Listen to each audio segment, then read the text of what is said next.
Le Premier ministre demande au préfet d'étendre les obligations du port du masque à l'extérieur, voire même jusque dans les entreprises. Jusque-là, les patrons avaient la main sur cette obligation, Bettina de Guglielmo.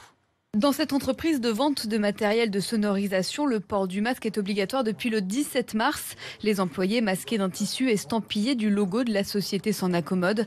Johan est téléconseiller. Il y a des efforts d'articulation à faire effectivement et par moment en fait il suffit que la qualité du signal téléphonique soit pas super pour qu'on ait besoin de se répéter, mais bon, à nous de faire l'effort de diction particulier. Une obligation cependant raisonnable. Émeric Leloutre est responsable commercial. Seuls certains métiers où les personnes vont passer leur temps de travail en face de leur ordinateur, ces personnes-là sont autorisées à quitter le masque.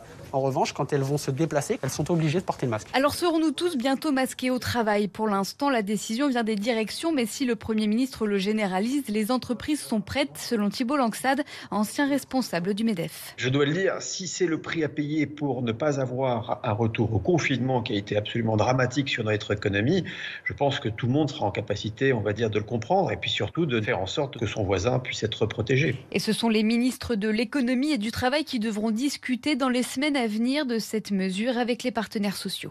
Parmi les autres annonces, les